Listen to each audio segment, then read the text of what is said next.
behind the gilded gates of Buckingham Palace, where protocol dictates every breath and tradition weighs heavier than crowns, a moment of raw humanity was about to shatter centuries of royal composure. The same hands that had signed countless state documents now trembled as they held a medical report that would change the monarchy forever. King Charles III, the man who had waited 7 decades to wear the crown, was about to face the greatest test of his reign, not from Parliament or protesters, but from a devastating truth that would strip away every royal facade and reveal the beating heart of a father-in-law, a grandfather, and a man who had learned that some battles cannot be won with royal decree. In the quiet moments before the storm, as morning light filtered through the palace windows, no one could have predicted that the future Queen of England's whispered confession to her doctor would soon echo through the marble halls of power, bringing the most emotionally guarded monarch in British history to his knees. This is not a story about duty or ceremony. This is about the moment when King Charles discovered that being royal meant nothing when the people you love are slipping away, and how 3 simple words would transform a king into simply a man desperate to protect his family at any cost. The morning mist hung low over the grounds of Windsor Castle as King Charles III stood at his study window, watching the groundskeepers tend to the rose garden that had been his mother's pride. The familiar ritual of their work usually brought him comfort, but today nothing could quiet the storm building in his chest. His private secretary had called 3 times in the past hour, each conversation growing more urgent, but Charles had ignored them all. There were some moments that required the luxury of solitude even for a king. The leather-bound folder on his mahogany desk contained words that had already changed everything, though the world beyond these walls remained blissfully unaware. Catherine's medical report lay open to page 3, where Dr. Sarah Mitchell's careful handwriting delivered news that protocol manuals had never prepared him to handle. The Princess of Wales, the woman who would one day be queen, the mother to his 3 precious grandchildren, was facing a battle that crowns and titles could not influence. Charles had read the report 17 times since William had personally delivered it at dawn, his eldest son's face a map of barely controlled anguish. The technical language of medicine felt foreign and cold against the warmth of his memories.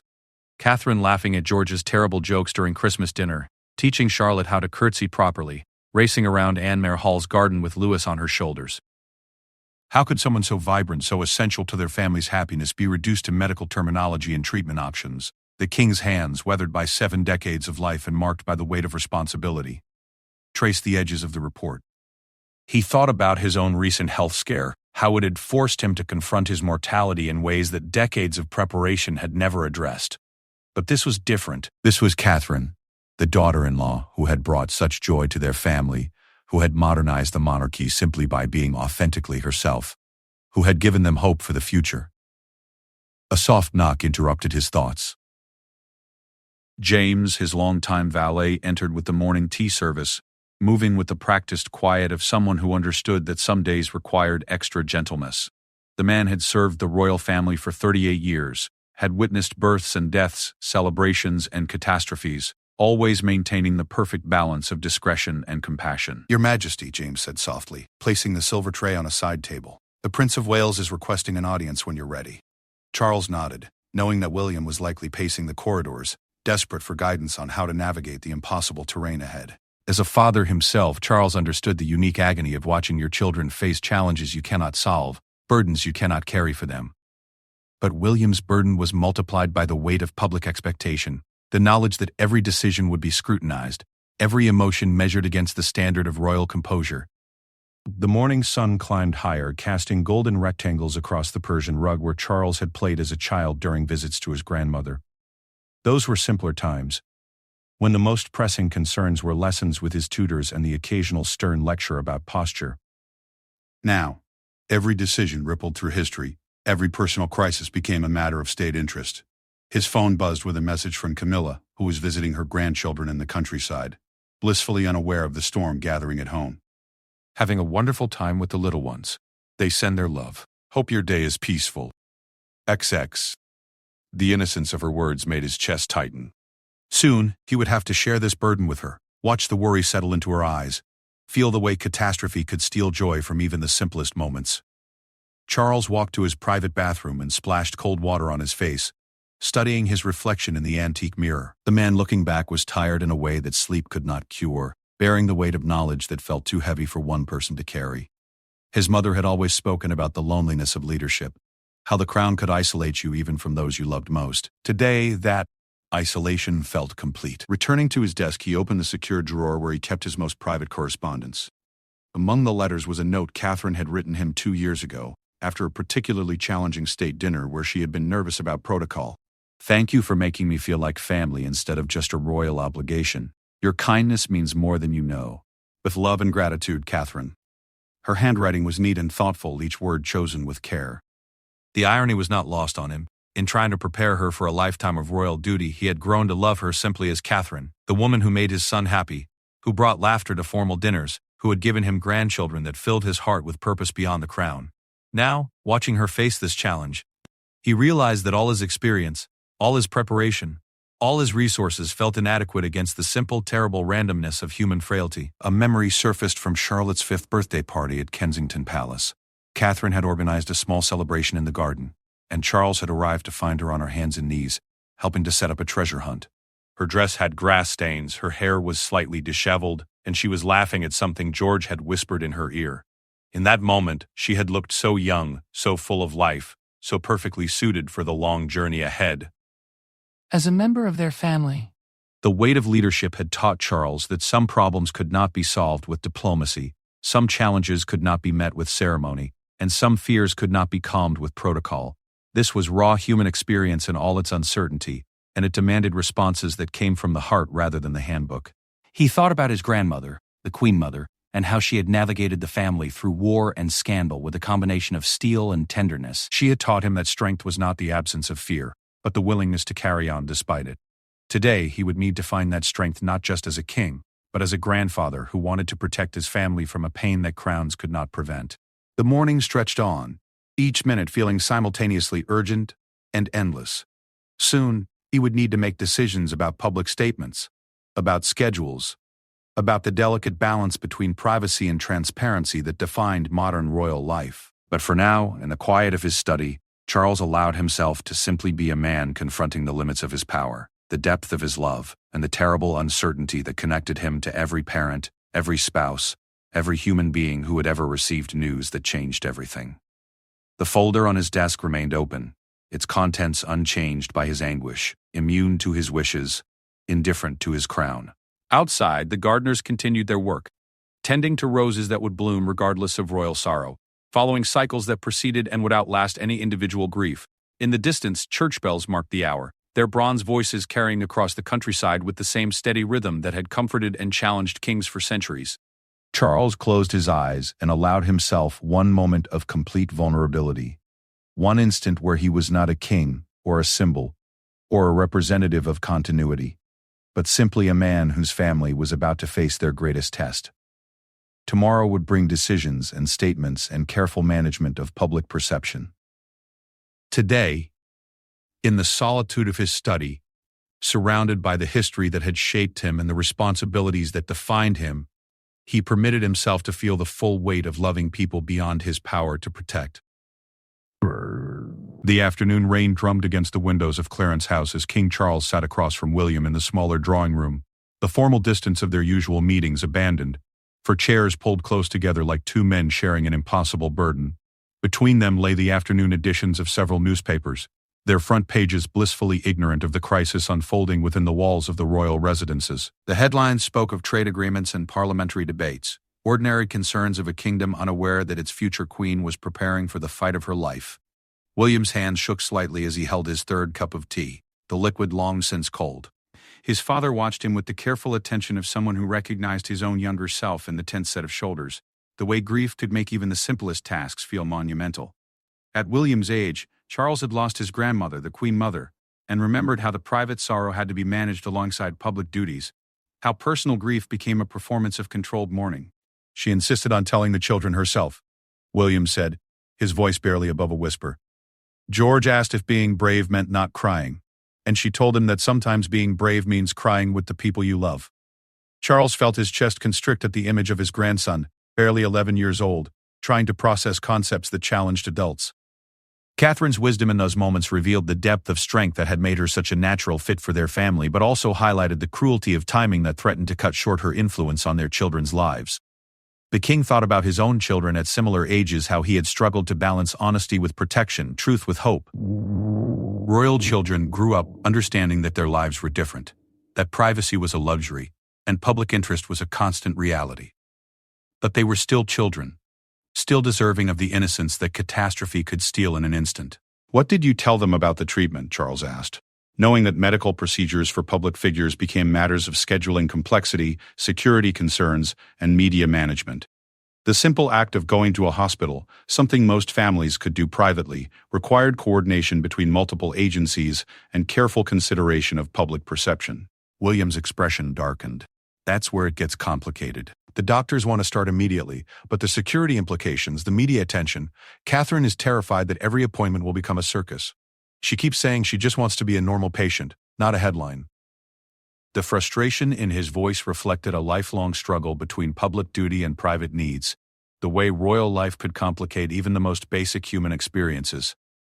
Charles understood that frustration intimately. His own recent health issues had been managed with military precision, every detail coordinated to minimize public disruption while maximizing security.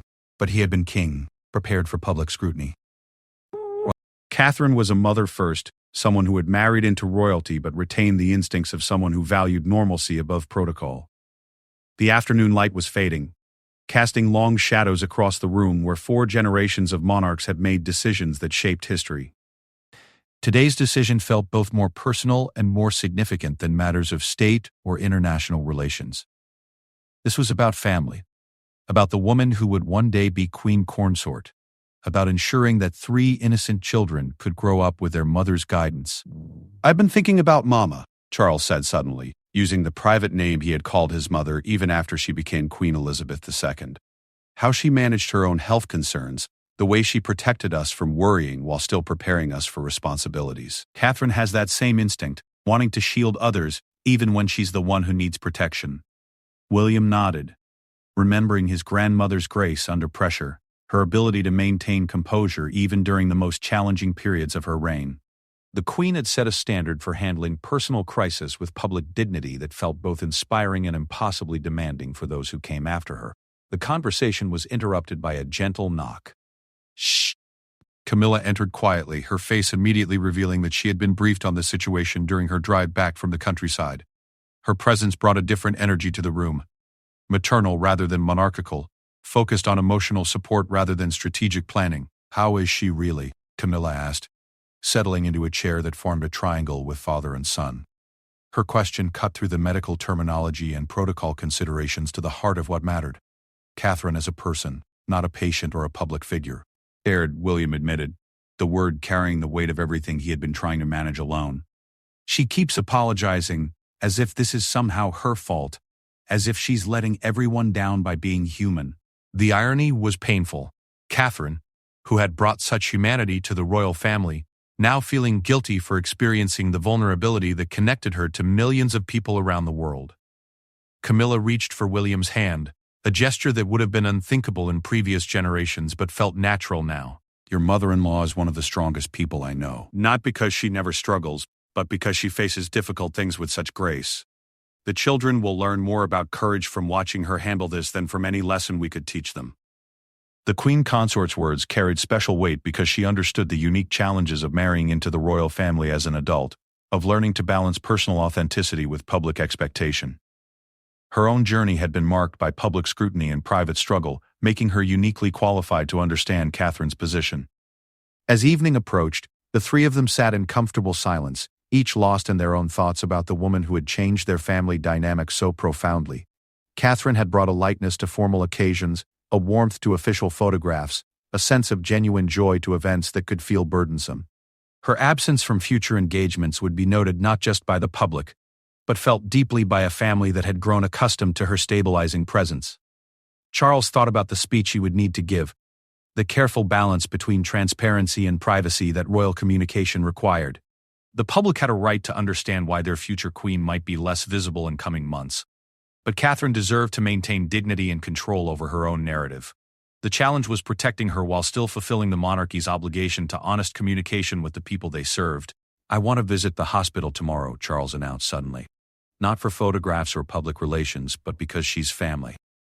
Because sometimes the most important thing a king can do is simply be a father-in-law who cares more about someone's well-being than about maintaining protocol. William's expression shifted, relief replacing some of the tension he had been carrying. The gesture would mean everything to Catherine, who sometimes still seemed surprised by the unconditional acceptance she had found in her royal relatives. It would also signal to the public that this was a family matter, deserving of respect and privacy rather than speculation and intrusion. The rain continued its steady rhythm against the windows, creating a cocoon of intimacy around their conversation. Outside, London continued its ancient dance of commerce and politics, unaware that history was being written in quiet moments of love and determination. Inside, a king was learning that the crown's greatest responsibility was not to the kingdom, but to the people who made that kingdom worth protecting. As the evening deepened, staff moved quietly through the corridors, preparing for the complex logistics that would unfold in coming days.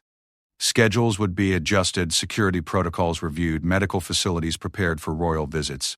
But in the drawing room, 3 people sat together in the simple fellowship of shared concern, united not by titles or protocol, but by love for someone whose bravery would soon inspire a nation while testing the limits of a family's strength. The newspapers between them remained unread, their headlines already obsolete. Tomorrow would bring new challenges, new decisions, new tests of the balance between public duty and private devotion. Tonight, they allowed themselves the luxury of simply being human, of feeling the weight of uncertainty without immediately trying to solve it, of loving someone beyond their power to protect while finding strength in their commitment to try.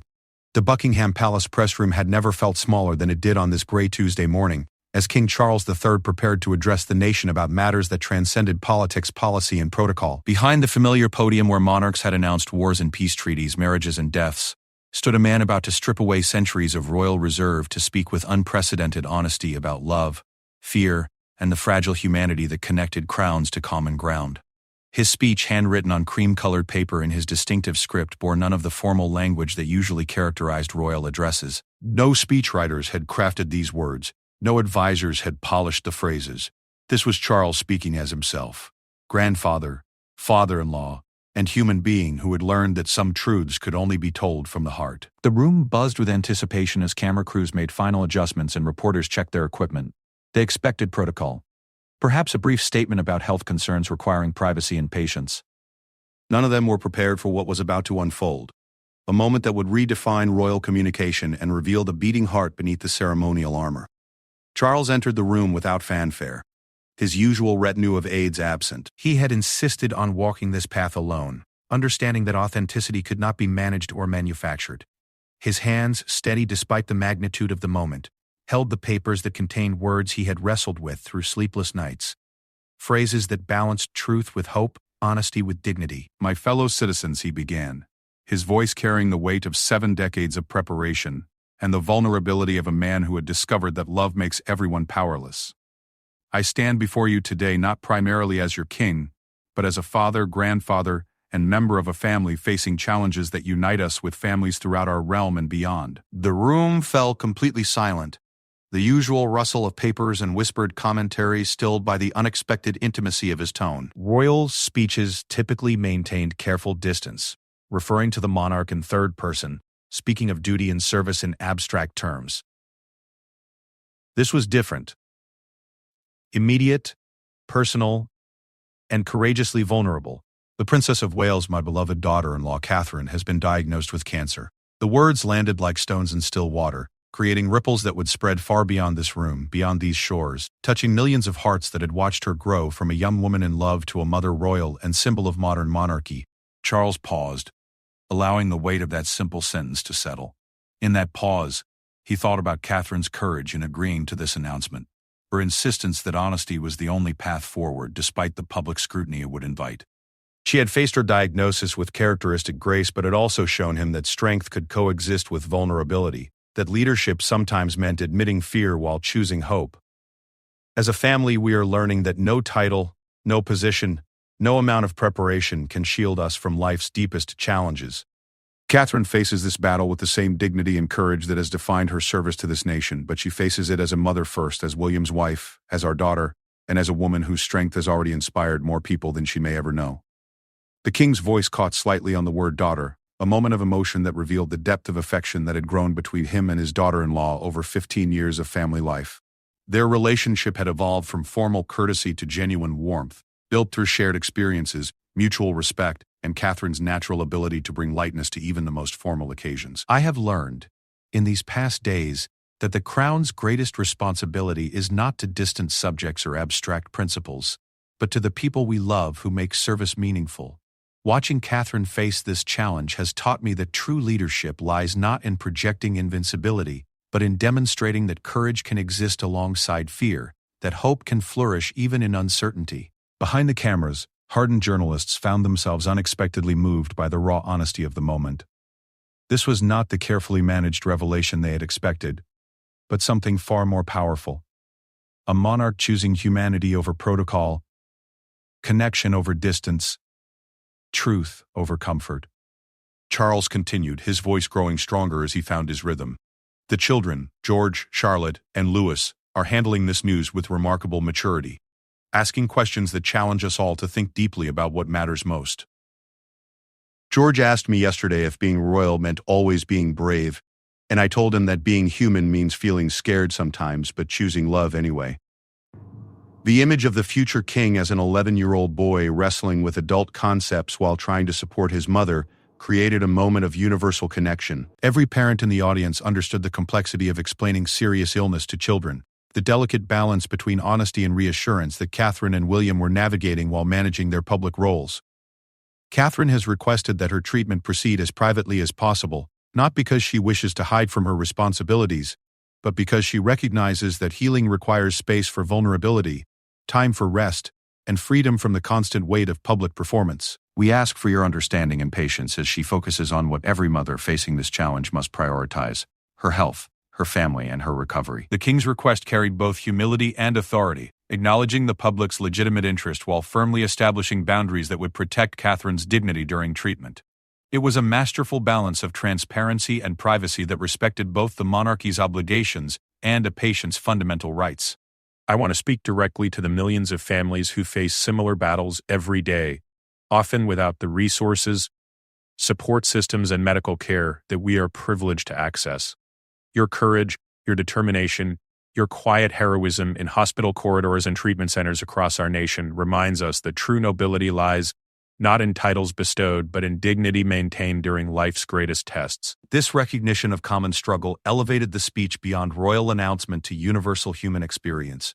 Charles was acknowledging that Catherine's challenge connected her to countless others, making her story not exceptional but representative of shared human vulnerability and strength. The monarchy has endured for centuries not because it stands apart from human experience, but because it reflects the values that unite us during both celebration and sorrow. Today we are reminded that love transcends all boundaries, that family is the foundation upon which all other responsibilities rest, and that showing our humanity is not a sign of weakness but the deepest expression of strength.